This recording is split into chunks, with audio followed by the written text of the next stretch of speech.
vengeance. In a world trembling under oppression and doubt, God raised voices of truth that no power could silence. From among ordinary men, God chose a servant of faith and power, a life that testified to unshaken love. The air in the hall was thick with whispers, but Stephen moved with a calm that cut through it all.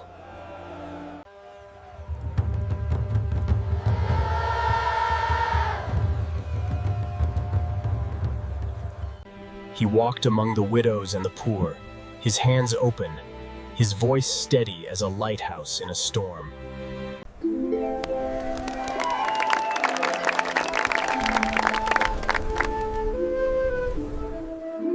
He spoke of Jesus with a quiet, blazing power, and the crowd felt something rise inside them. A piercing truth that warmed and unsettled at the same time. He healed in Jesus' name and preached with a tenderness that softened the hard edges of life. Word spread, people gathered, hungry for a message that felt like light in the darkness.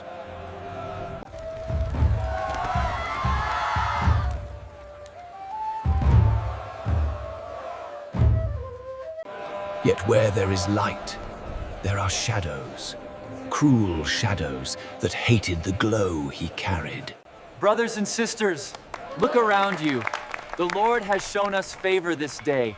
Rejoice in his name.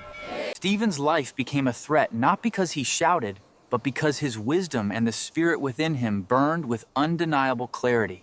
The religious leaders saw their grip slipping as more and more people followed him. It is blasphemy. We must act now. The crowd grows restless. Fresh dates. Get your fresh dates. They twisted his words, cried blasphemy where there was none, and hurled charges before the Sanhedrin to silence him forever.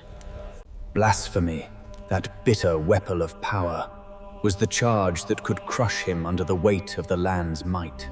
This audacity will not stand. He blasphemes against the Most High. In the Sanhedrin, Stephen stood tall, not with bravado, but with a fearless honesty that unsettled the room. He spoke not as a conquered man pleading for mercy, but as a living witness, a man unafraid to name truth. Guilty of an affront to the temple. He must be stopped before the Passover. He traced the history of his people, pointing to their ancestors who rejected God's messengers time and again. Then, stone by stone, reminded them that they too had rejected and murdered Jesus, the promised Messiah. He defiles the temple! He must die! The crowd burned with rage. Fury crawled over their faces, jaws clenched. Stephen's challenge to the Sanhedrin was blunt and dangerous. He spoke with a wisdom and spirit-led audacity that threatened the foundations of their power. Yet even as the shadows lengthened, he stood unwavering, his face shining like an angel before them. He refused to dress his testimony to please them. He spoke truth as it was, knowing it might cost him everything. They saw in him a man who would not bow, and they branded his boldness as blasphemy.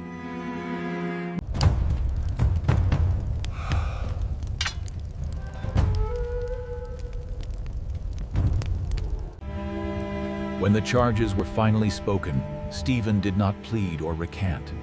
He stood in extraordinary truth. He blasphemes against Moses. He speaks against the holy place and the law.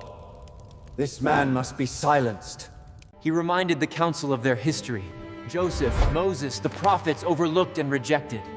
Then he laid the weight of guilt. Stephen declared that the heavens opened and the Son of Man stood at the right hand of God, truth like lightning cleaving the room. The Most High does not live in temples built by human hands. He blasphemes! Stone him! This wasn't merely disagreement. It was a rupture of authority. a sanctuary of lies burned by the fire of truth. Blasphemer! How dare he speak against Moses? Drag him out of the city! They rushed him, dragging him beyond the city. Rage like a flood. Fear, power, and pride carried them outside the gates. They covered their ears, screaming to drown the truth, then dragged him outside and began to stone him, cruel hands driven by fear and pride. The first stone struck, and yet his face shone like an angel's. Stephen looked up and saw the glory of God, and Jesus standing at the right hand of the Father. He faced the crowd and the truth, refusing to compromise. His faith stood unshaken, burning with love even in the dark. He did not curse his accusers, but prayed for them. Lord, do not hold this sin against them. And with that prayer, he fell asleep, not in defeat, but in peace, his spirit carried into eternal glory. And as the morning broke, Stephen slept, the first martyr of the new way. Grant him eternal rest, O Lord. Those who watched were struck silent, a holy fear resting upon them. They had seen love stronger than death. Faith for Stephen was more than creed. It became life poured out. A light carried on by all who witnessed his courage. The Lord is my shepherd, I shall not want.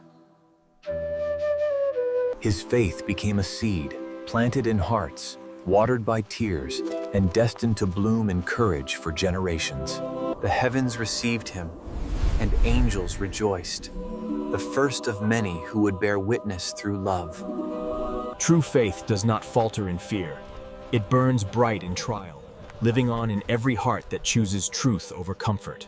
Stephen, the first martyr, a light that cannot be extinguished.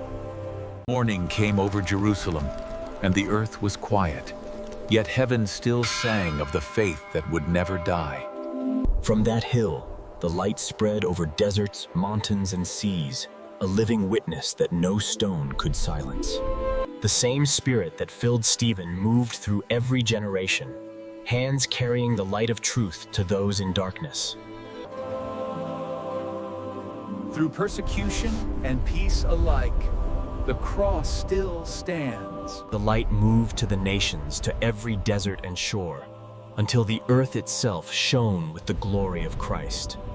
From Jerusalem to the ends of the earth, ABN carries the light of truth, faith, and hope to all nations. The mission continues through you. Every prayer, every gift, every heart that stands with ABN. Join hands with ABN, pray, give, and shine the light of truth to every nation.